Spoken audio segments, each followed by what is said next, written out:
साल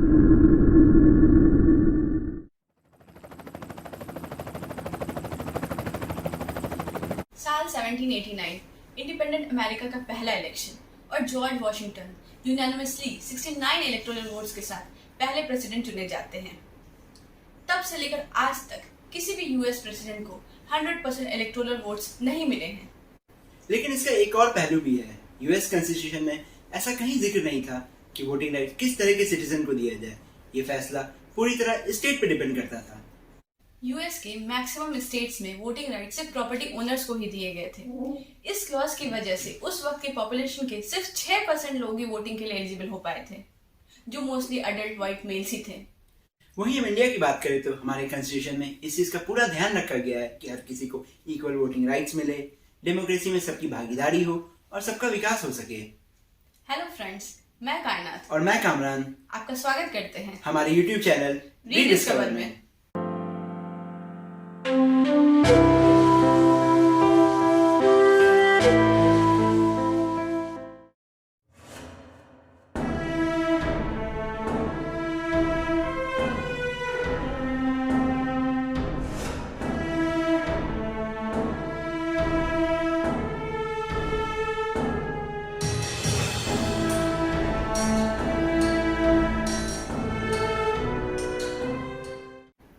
तस्वीरें जो आपने अभी देखी वो कहीं और की नहीं बल्कि यूएस और ब्रिटेन की है।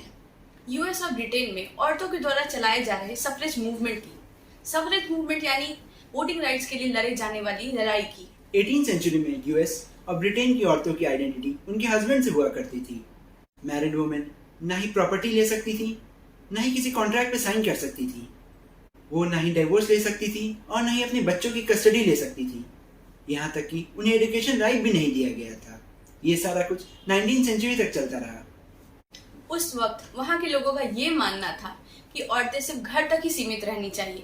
उनका काम सिर्फ हस्बैंड का ख्याल रखना, बच्चे पालना, बेसिकली नॉन मार्केटेबल जॉब करना। उन्हें डिसीजन लेने के कैपेबल ही नहीं समझा जाता था। इन्हीं सब रीजन से उन्हें पॉलिटिकल प्रोसेस से कम्प्लीटली दूर रखा गया। वहीं दूसरी तरफ मेंस को प्रॉपर्टी और अपनी वाइफ पर पूरी अथॉरिटी थी। यहाँ तक कि वो उस प्रॉपर्टी पे भी हकदार थे जो उनकी वाइफ इनहेरिट करती थी। लेकिन अब सोचने वाली बात ये है कि यूएस की औरतों को कब महसूस हुआ कि उन्हें भी वोटिंग राइट्स मिलने चाहिए। 18th और 19th सेंचुरी में मैंने अपने पैसे बियर पीने में बर्बाद कर रहे थे और ये सबसे बड़ा और मेन रीजन था औरतों का वोटिंग राइट्स मांगने का।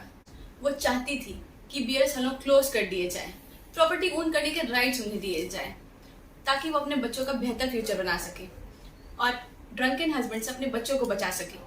इतना ही नहीं, वैसे हस्बैंड्स को वो डिवोर्स भी दे सके और अगर कोई हस्बैंड अपनी वाइफ को टॉर्चर करता है तो उन्हें अरेस्ट भी करवा सके। हो सकता है ये सुनकर आपको थोड़ी सी हैरानी हुई हो, मगर यही सिचुएशन थी औरतों की दुनिया की 2 सबसे डेवलप कंट्रीज में। इन सब इनइक्वालिटी और चैलेंजेस के खिलाफ 5 औरतों ने मिलकर साल 1848 में न्यूयॉर्क के सेनेका फॉल्स में 2 दिन का कन्वेंशन ऑर्गेनाइज किया, जिसमें 300 मेन और वुमेन ने पार्टिसिपेट किया और एलिजाबेथ केटी स्टैंटन के डिक्लेरेशन ऑफ सेंटिमेंट पे डिबेट किया।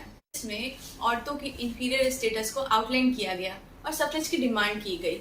इस कन्वेंशन में 11 रेजोल्यूशन पे डिस्कशन हुआ, जिसमें से सारे रेजोल्यूशन यूनानिमसली एक्सेप्ट हुए accept right to vote for women.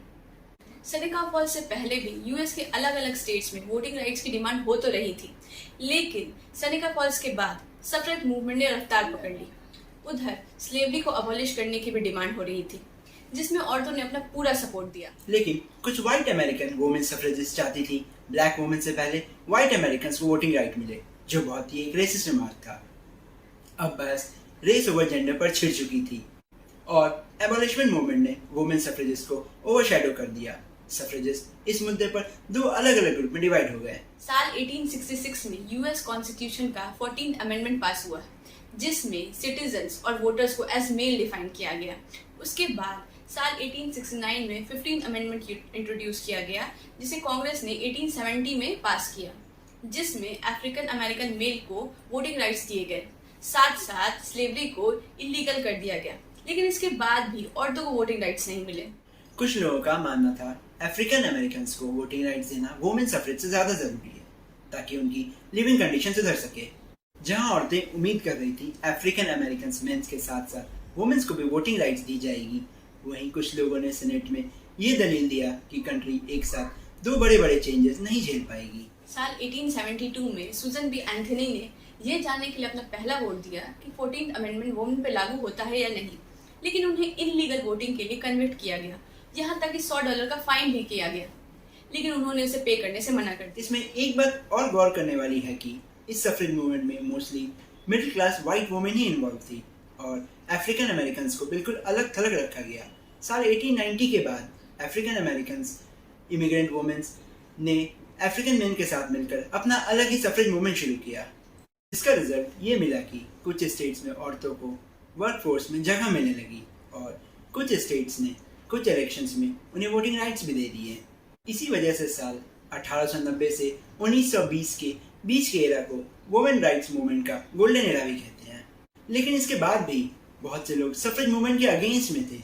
उनका कहना था औरतें अगर घर से बाहर निकलेंगी तो उनकी इज्जत घर में कम हो जाएगी और घर टूटने लगेंगे। जोई सी मिलर ने अपने research paper never a fight against man what text book don't say about women suffrage में लिखा है कि कभी भी सफरेज मूवमेंट औरतों की लड़ाई मर्दों के खिलाफ नहीं थी, बल्कि वैसे नैरो माइंडेड लोगों के खिलाफ थी जो पैट्रियार्की को बढ़ावा देते हैं और औरतों का घर से बाहर निकलना गलत समझते हैं। उन्होंने अपने रिसर्च पेपर में ये भी लिखा है कि साल 1902 के सफरेज मूवमेंट में औरतों से ज़्यादा मेन प्रोग्रेसिव थे, और यही बात हम दुनिया के किसी भी कोने में देख सकते हैं कि कई बार मर्दों से ज़्यादा औरतें पैट्रियार्की को बढ़ावा देती हैं। फर्स्ट वर्ल्ड वॉर के टाइम जब ज़्यादातर मर्द वॉर फ्रंट पे थे और फैक्ट्रीज में वर्कर की भारी कमी थी, तो इन पोजीशंस को औरतों ने बखूबी फिल किया, वो भी तब जब कंट्री प्रोडक्शन में कॉम्प्रोमाइज नहीं कर सकती थी। औरतें factories, railways, Warners, ambulance driver और मेडिकल सप्लाईज की तरह काम कर रही थी। दुख की बात तो ये है, औरतों का वार और वर्कफोर्स में मैसिव पार्टिसिपेशन होने के बाद भी उन्हें वोट देने के लायक नहीं समझा गया। वहीं इस सडन और मैसिव चेंज की वजह से ग्लोबली सफरेज की एक वेव आई, जिसमें कनाडा ने 1917 में, पोलैंड, ब्रिटेन और जर्मनी ने 1918 में और ऑस्ट्रिया और नीदरलैंड ने 1919 में वुमेन्स को वोटिंग राइट्स दे दिए। वुमेन्स का वर्ल्ड वॉर 1 में कंट्रीब्यूशन और अन्य यूरोपियन कंट्रीज में दिए गए वुमेन का राइट टू वोट के प्रेशर में आकर प्रेसिडेंट विड्रो विल्सन को 30 सितंबर 1918 में फाइनली अपना support women's right to vote को देना ही पड़ा। उन्होंने कहा, we have made partners of the women in this war, shall we admit them only to the partnership of suffering, sacrifice and toil and not to the partnership of privilege। अब यहाँ ये कहना भी गलत नहीं होगा कि वर्ल्ड वॉर 1 ने सफरेज मूवमेंट में कैटलिस्ट की तरह काम किया। कांग्रेस ने 1918 में और सीनेट ने 1919 में 19 अमेंडमेंट को पास किया, जो फाइनली 26 अगस्त 1920 को अडॉप्ट हुआ। 19 अमेंडमेंट में कहा गया कि right to vote should not be denied on the basis of sex. लेकिन अभी भी औरतों के स्ट्रगल का एंड नहीं हुआ था। Black American women, immigrant American women अभी भी वोटिंग राइट्स के लिए स्ट्रगल कर ही रही थी। इसके साथ साथ कुछ स्टेट्स ने ऐसे क्लॉज लागू किए जिनकी वजह से लोअर कास्ट और इलिटरेट लोग वोट नहीं दे पा रहे थे, जैसे ग्रैंडफादर क्लॉज और लिटरेसी टेस्ट। ग्रैंडफादर क्लॉज में आप तभी वोट दे सकते हैं जब आपके ग्रैंडफादर ने वोट दिया था। वहीं लिटरेसी टेस्ट में इलेक्शन ऑफिसर्स जज करते थे कि आप इसमें पास होंगे या नहीं, भले ही आप हाईली क्वालिफाइड क्यों ना हो। कुछ स्टेट्स ने तो पोलिंग टैक्स तक लागू कर दिया, जिनकी वजह से लोअर क्लास के लोग वोट नहीं दे पाते थे। इस सारे प्रोसेस का मेन एम था ब्लैक अमेरिकन को यूएस का रजिस्टर्ड वोटर नहीं बनने देना। वाइट अमेरिकन को इस बात से डर था, अगर ब्लैक अमेरिकन रजिस्टर्ड वोटर बन जाते हैं तो पॉलिटिकल प्रोसेस में इंटर कर जाएंगे और जस्टिस और इक्वालिटी की डिमांड करेंगे। 1964 के 24th अमेंडमेंट ने पोल टैक्सेस को फेडरल इलेक्शन में इलीगल कर दिया और 1966 में यूएस सुप्रीम कोर्ट ने स्टेट इलेक्शन में पोल टैक्सेस को बैन कर दिया। 1965 के वोटिंग राइट्स एक्ट को प्रेसिडेंट एलबी जॉनसन ने इस एम के साथ पास कर दिया कि अफ्रीकन अमेरिकन अपने वोटिंग राइट एक्सरसाइज कर सके, जो उन्हें 15 अमेंडमेंट में दिया गया था।